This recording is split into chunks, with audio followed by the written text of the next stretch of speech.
আচ্ছা, মমতা ব্যানার্জি হারতে পারে এটা ভেবেছিলেন কখনো? পশ্চিমবঙ্গে দাঁড়িয়ে ভাবেননি না হেরেছে? হেরেছে।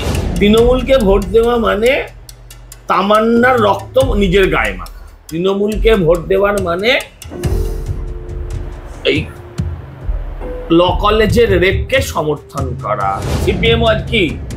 সিপিএম কি? শূন্য। তৃণমূল কি হবে? শূন্য। শূন্য প্লাস শূন্য হতে পারে। লোকে 7 দিনে কয়েক কোটি টাকা ব্যাংক ফাঁকা করে দিয়েছে। তৃণমূল জিতবে এই আশঙ্কায়, ওরা ব্যাংক লুটে নেবে এই আশঙ্কায় মানুষ টাকা ফাঁকা করে দিয়েছে ব্যাংক থেকে।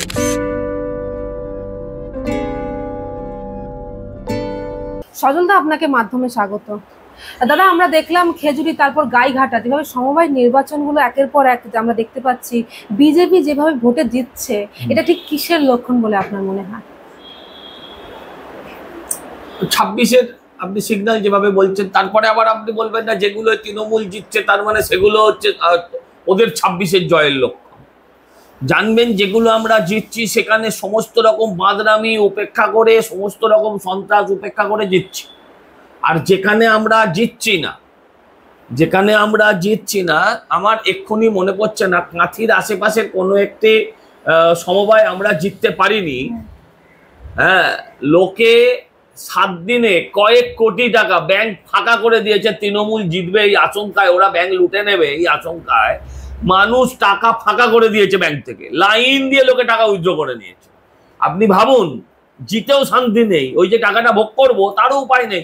মানুষ বুঝে গেছে যে এরা টাকাটাকে উড়িয়ে দেবে। মানুষ টাকা তুলে নিচ্ছে সমবায় থেকে, যেখানে যেখানে তৃণমূল জিতছে। এটাই সিগনিফিকেন্ট।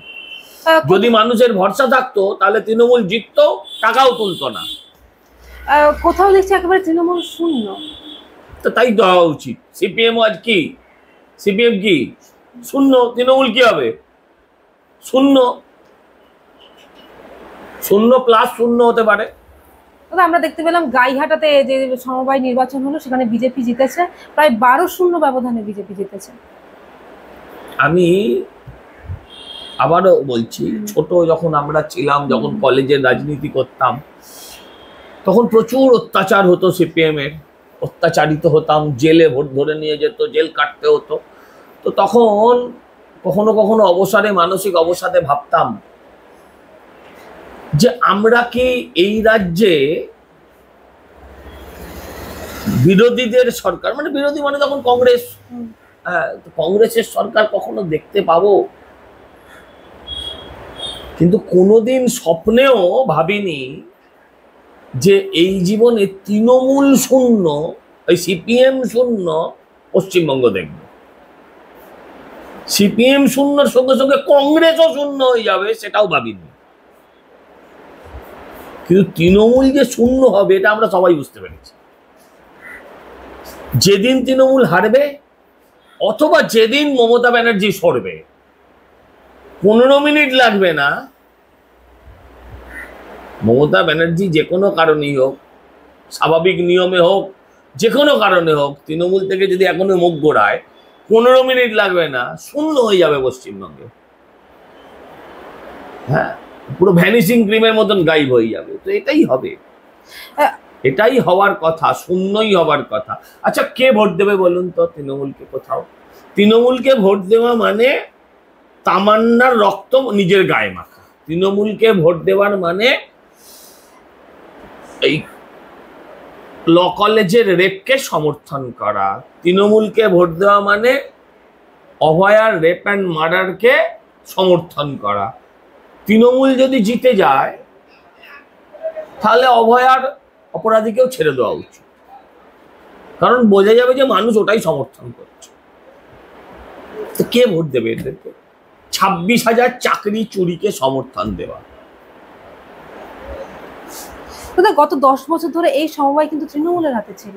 সব যাবে, রাজ্যও তো তৃণমূলের হাতে ছিল। আচ্ছা, মমতা ব্যানার্জি হারতে পারে এটা ভেবেছিলেন কখনো? পশ্চিমবঙ্গে দাঁড়িয়ে ভাবেননি না হেরেছে? হেরেছে। আমরা, আমাদের নেতারা 200 টার্গেট দিয়েছিল বলে খুব লাপায়। ওদের ক্যাম্পেনিং ম্যাটেরিয়ালটা স্ট্রং। ওরা এইটা তুলে ধরে যে আমরা 200 পার করতে পারিনি। 200 বার বলেছিল, 77 মুখ তুবড়ে গেছে। মমতা ব্যানার্জি তার 14 পুরুষ 14 জীবনে 3 থেকে 77 এক জাম্পে হতে পারেনি। 3 থেকে 77 এক জাম্পে ভারতবর্ষে কজন হয়েছে আমার সন্দেহ আছে। ঠিক আছে, এটা আমাদের ব্যর্থতা নয়, এটা আমাদের সফলতা। সফলতা মানে চরম সফলতা, কিন্তু এটা প্রচারিত হয় এটা ব্যর্থতা বলে। ঠিক আছে, তাহলে দাদা সামনে বিধানসভায় 26-এর বিধানসভায় কি এই সমবায়গুলো মমতা ব্যানার্জির জিততে কতদিন লেগেছে? মমতা ব্যানার্জির ক্ষমতা দখল করতে কত বছর লেগেছে? তাহলে কি এই সমবায় যারা সমবায়তে যে বিজেপি জিতছে ধারাবাহিক ভাবে আমরা দেখতে পাচ্ছি? বিজেপি সমবায় জিতছে না, ওই অঞ্চলের মানুষের মনে বিজেপি দখল করে নিয়েছে। ওই অঞ্চলের মানুষের মন বিজেপি দখল করে নিয়েছে, তৃণমূলকে চোর বুঝতে শুরু করে দিয়েছে। তা নাহলে তৃণমূল যেখানে জিতলো সেখান থেকে লোকে ব্যাংক থেকে টাকা তুলে নেবে কেন? এটা তাহলে আজকের বাজারে 12-0 জেতা ইজিটা যোগ। একেবারে দাদা, এটা বিধানসভার জন্য কত বড় একটা গুরুত্বপূর্ণ দিক বলে আপনাদের মনে হচ্ছে? বিধানসভায় তো আরো যাবে তৃণমূল, সব মায়ের ভোগে, বাংলা কথা বলতে গেলে আরো বেশি করে যাবে।